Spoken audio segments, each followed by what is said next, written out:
What's going on, guys? My name is Gregandcin, and wow, look at that. We're in a. You can see my face again. That's fun. Unfortunately, I have to yell into this mic and have this little guy right here control the volume. So bear with me if everything sounds a little funky today. But you're not here to talk about that. You're here because you want to know about the Hexgears Nova. That's right behind me, actually. Wow, look at that. As a broke college kid, any of these peripherals that you see behind me are pretty much a huge investment. I don't have a job right now, and yeah, I don't have income. So when I had my search to find my new keyboard, I had to find something that was going to be absolutely perfect and last me a couple years, be a good typing experience, and all that fun stuff. So out of all the keyboards that I could have chosen that are on the market, why did I choose this one? Well, I'll let you know right after this. This video is brought to you by my subscribers. Aren't subscribed already? Hit the subscribe button and hit the bell so you don't miss out on any new content. Before we kick things off, I do want to say that Kono Store gave me a discount for this board for review purposes, and I've had this board since July of 2019. Yes, sorry about that. So the Hexgears Nova might look like every other gaming keyboard that you've seen on the market. Low profile, laser edged keycaps, lots of RGB lighting, macros, and all that fun stuff. But that's not why I chose this keyboard. There are many keyboards out there that are around the $100 mark, which is what this keyboard goes for, that do better in so many of these other departments. Macros, there are better keyboards, RGB lighting. This has static lighting modes and some fancy reactive stuff, but you can't program any of this. It's not addressable RGB, and there are some with kind of better keycaps and maybe build quality as well, but that doesn't matter. What matters to me is the key switches.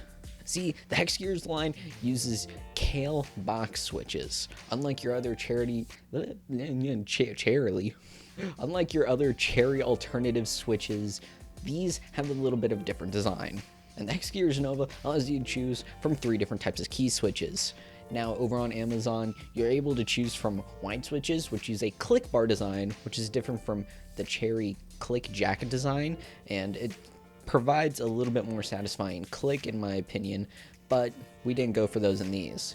You can also choose the Kale Brown, which it basically acts like a generic brown switch, though the tactile bump feature is a little bit different. But I didn't go for either of those switches. I went for the Kono Store exclusive Paco clear switch. This switch is meant to mimic a cherry clear switch, which you really won't find anywhere on the market except for some keyboards from Leopold, Ducky, Vermillo, and a couple other brands, but you won't be buying these on your Corsairs, your Cooler Masters, any of those.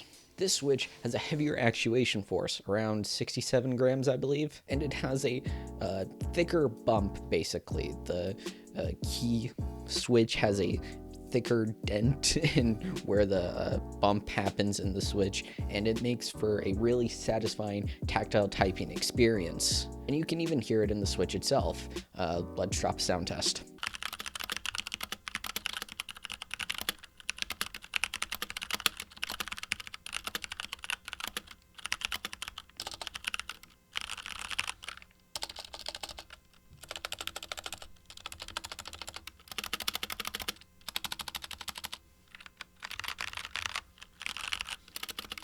So yeah, it sounds decent.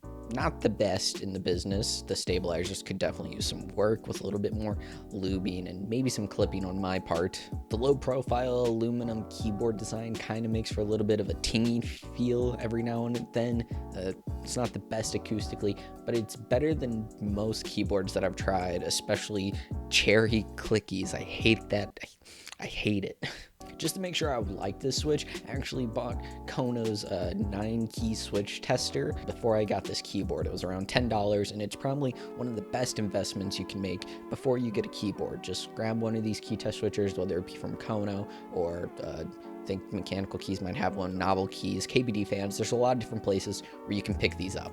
But if you're not into the typing experience, what else kind of would draw you to this keyboard? I personally like the low profile design of the keyboard. It's simplistic and it fits in well with most gaming setups, especially mine. I'm not too much into the lighting features, and it can get a little confusing trying to set them. The manual isn't the greatest in this aspect, but it wasn't too hard to find a color that I liked because I like to keep my lighting static, but there are reactive modes and just RGB stuff everywhere if that's more your thing. There are only a handful of static colors to choose from, unfortunately, so if none of the colors match your setup, you might want to skip out on this one.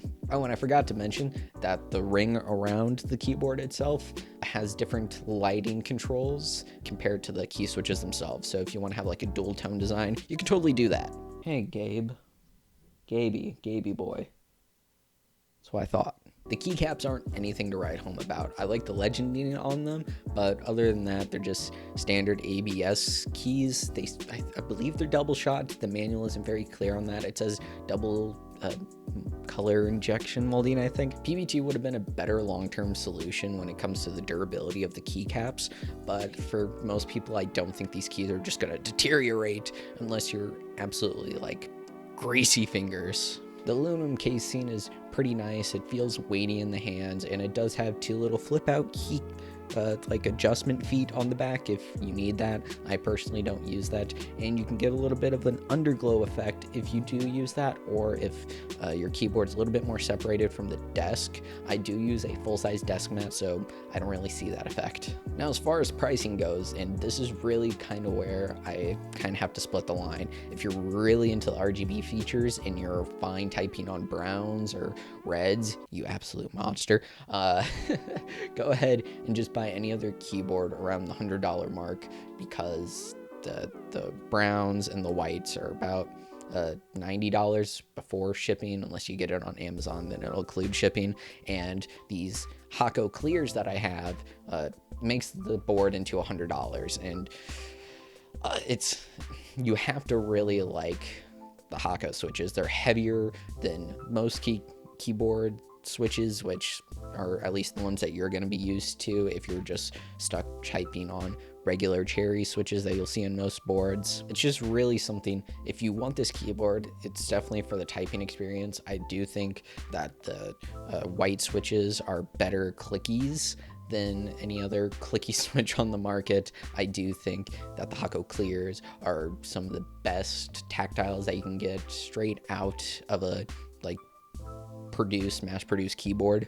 Other than that, the only thing I can knock this board for is the non-standard bottom row, which is weird because I guess most other keyboard companies up until recently have had that issue, but it comes with a keycap puller in the box, and if you really want a detachable cord, this doesn't come with one, but the braided cable is pretty nice. I don't move my setup around too much, so it's also not a big deal for me, and probably won't be for you unless you go landing. So overall verdict: while it's not the best board for $100 in terms of feature set, I think it's the best board for $100 when it comes to the typing experience, unless you want to spring for something just a little bit more expensive with the 10 key layout, which there is a version of this board that does have that, but again, more expensive, or you want a smaller keyboard.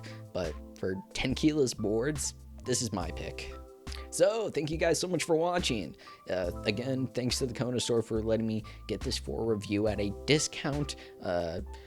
It wasn't that much, I'll tell you guys that much. I did have to pay for this board. If you want to check out any of my other content, click on one of the videos on the sides. Want to be one I recommend to you, want to be one YouTube recommends to you, check that face up there, hit subscribe, and stay connected with the channel, along with all the other links down in the description below for my Twitter, Instagram, and other ways you can support the channel. I've been gregandcin. I don't know how to outro videos anymore.